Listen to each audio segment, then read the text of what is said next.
जैसा कि हम देख सकते हैं कि हमारे बगीचे में बहुत सारी घास फूस हो रही है और पौधों से ज़्यादा घास दिख रही है, लेकिन सिर्फ 1 घंटे की खरपतवार नियंत्रण से कुछ सही टेक्निक्स को इस्तेमाल करके हमने न इस खरपतवार को ख़त्म किया है बल्कि नियंत्रित भी किया है। तो आइए देखते हैं कि कैसे बिना रसायन के इस्तेमाल के और कम मेहनत से हम अपनी खरपतवार को नियंत्रित कर सकते हैं। हेलो और ग्रीनोफाई में आपका स्वागत है। आज के वीडियो में हम अपने घर के बगीचे में खरपतवार और घास को कैसे नियंत्रित करें बिना केमिकल के यूज़ के, उसके बारे में जानने जा रहे हैं। इसमें 2 पार्ट्स हैं।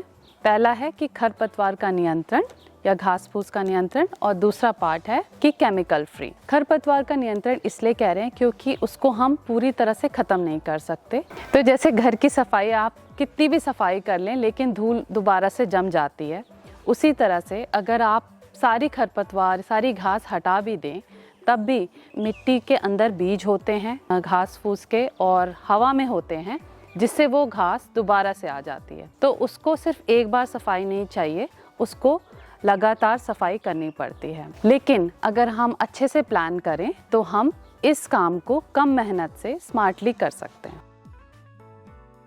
तो दूसरा जो पॉइंट है वो है केमिकल फ्री गार्डनिंग का, यानी कि खरपतवार नाशक दवाइयों के इस्तेमाल के बिना। तो जैसा हम समझ सकते हैं कि ये जो खरपतवार नाशक दवाइयाँ हैं ये रियल में पॉइजन है या जहर है। तो अगर ये एक मात्रा में पौधे को मार रही हैं तो ये सिर्फ समय की बात है कि वो मात्रा बढ़ते बढ़ते एक ऐसा लेवल हो जाए जिस पे वो हमें बीमार कर सकती हैं और हमें मार भी सकती हैं।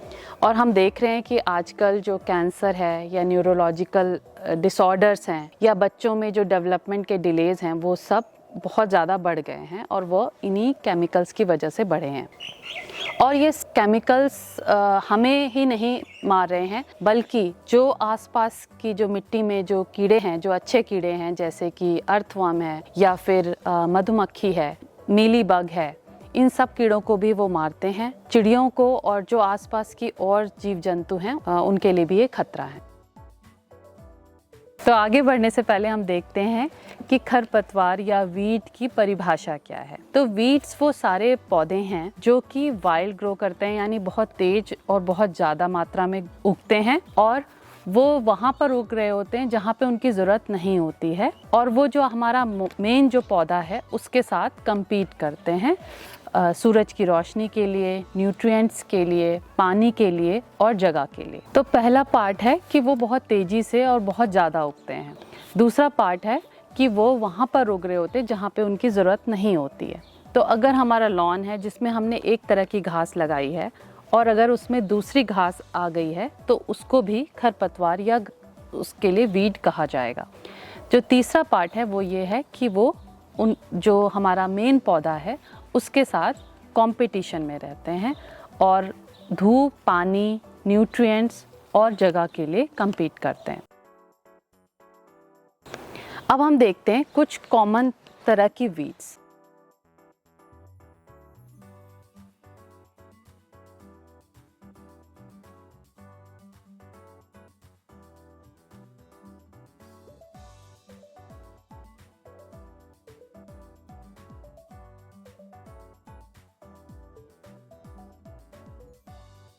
तो पहला मिसकंसेप्शन जो वीड्स के बारे में या खरपतवार के बारे में कि वो घास हो, तो ऐसा नहीं है। सारी घास वीड्स नहीं होती और सारी वीड्स घास नहीं होती।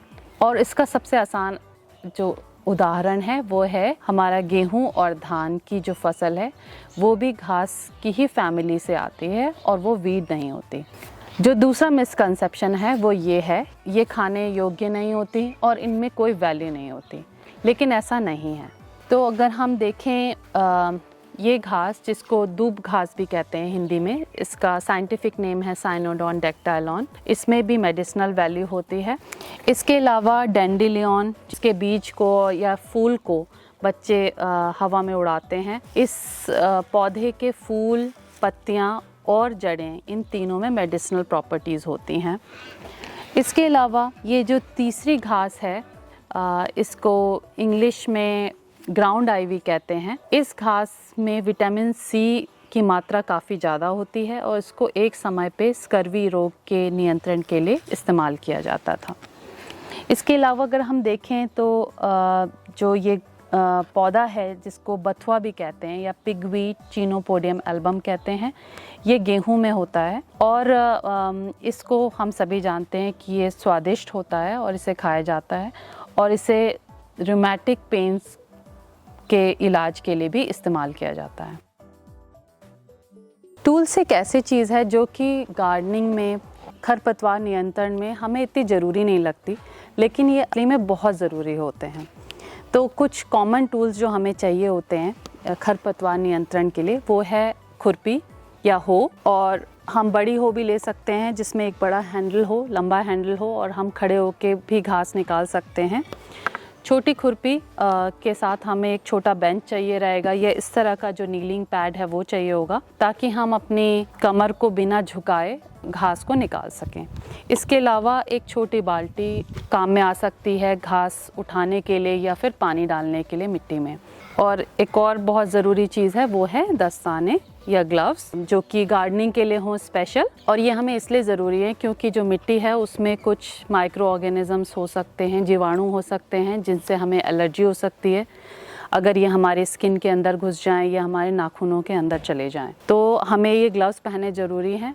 इसके अलावा कुछ घास भी ऐसी होती हैं जो कि कांटेदार होती है या जिसमें एलर्जी होती है, जैसे कि जो बिच्छू घास है, आप देख सकते हैं इसमें छोटे छोटे कांटे होते हैं इसके पत्तियों के पीछे और इसकी स्टेम में, और इससे बहुत देर तक एलर्जी रह सकती है। तो अब हम देखते हैं कि खरपतवार नियंत्रण को हमें कैसे करना है। तो सबसे पहला जो पॉइंट है उसमें है पानी, बागीचे में पानी लगाना। इसको लगाने से हमारी जो मिट्टी होती है वो मुलायम हो जाएगी और हम घास को बहुत आसानी से निकाल पाएंगे। तो अगर आप सुबह अपने घास निकालने का सोच रहे हैं तो एक रात पहले या शाम में आप उस बगीचे में पानी लगा दें। दूसरा जो बहुत कारगर तरीका है खरपतवार को हटाने का वो है उसको किसी शीट से या कार्डबोर्ड से ढकने से उसके नीचे की घास मर जाती है और फिर उसको हम आसानी से खुरपी से या उखाड़ के या फिर कल्टीवेटर से निकाल सकते हैं। एक और टूल या एसेसरी जो आप ऐड कर सकते हैं वो है हैट। ये आपको सूरज की रोशनी से और बारिश से भी बचाएगी। तो अब हम चलते हैं कि हमें वीड मैनेजमेंट कैसे करना है या खरपतवार को कैसे निकालना है। तो इसको निकालने का सही तरीका है कि इसको जड़ से या इसका जो भी वेजिटेटिव पार्ट है वो सारा निकालें। तो अगर ये वीड है तो हमें इसको इसके जड़ से निकालना चाहिए। ये हमने जड़ से इस खरपतवार को निकाला है। और ये भी चीज़ बहुत ज़रूरी है कि इसमें फूल आने से पहले हम इसको निकाल लें, क्योंकि एक बार इसमें फूल और बीज आ गए तो ये बहुत दूरी तक फैल सकते हैं। तो जैसे कि इसमें एक उदाहरण है पैम्पस ग्रास का। पैम्पस ग्रास जो है 30 किलोमीटर तक उसके बीज उड़ के जा सकते हैं और उसके एक जो फूल है उसमें 1 लाख बीज तक हो सकते हैं। तो एक बार जब हमने खरपतवार निकाल दिए अपनी मिट्टी से, तो इसके बाद हमें इसके ऊपर एक लेयर सूखे पत्तों की या मल्च की चढ़ानी बहुत ज़रूरी है, ताकि जो नीचे से जो घास है, नई घास ना उगे और वो कंट्रोल हो जाए। और इसका दूसरा फ़ायदा है कि इससे जो मिट्टी में जो पानी होता है या नमी होती है वो बनी रहती है। और जैसे आप देख सकते हैं कि इसमें आप पत्तियाँ, सूखी पत्तियाँ, और जैसे मैंने इसमें अपने पुराने लेटस के पौधे, सूखे हुए पौधे वो डाल रखे हैं, तो इससे जो नीचे घास है उसका आना कम हो जाए। एक और मुख्य फ़ायदा मल्च को डालने का है कि जब ये पौधे सड़ते हैं तो इससे जो न्यूट्रिएंट्स हैं वो दोबारा मिट्टी में चले जाते हैं और मिट्टी की सेहत बढ़ती है इससे। जो दूसरी ज़रूरी बात है वो है अपने परिवार के सदस्यों को इन्वॉल्व करना गार्डनिंग में। इसके बहुत सारे फ़ायदे हैं। सबसे पहला फ़ायदा तो यही है कि आप इसमें मोटिवेटेड रह सकते हैं अगर सारे परिवार के लोग मिल के काम करें। दूसरा फ़ायदा है कि इससे वो भी जो है नेचर के साथ कनेक्ट करेंगे, जो कि बहुत ज़रूरी है और नेचर से बहुत कुछ सीखने को है। तीसरा जो फ़ायदा है उसको वो है समय की बचत, और बहुत आसान है इसको समझना, क्योंकि अगर हम 1 घंटे में वीडिंग करते हैं गार्डन में और अगर हम 4 लोग मिलके करें तो हम इसी काम को 15 मिनट में कर सकते हैं। आज के वीडियो में हमने देखे कुछ स्मार्ट केमिकल फ्री खरपतवार या घास फूस को अपने बगीचे से हटाने के तरीके। तो मुझे आशा है कि आपको ये वीडियो पसंद आया होगा। धन्यवाद।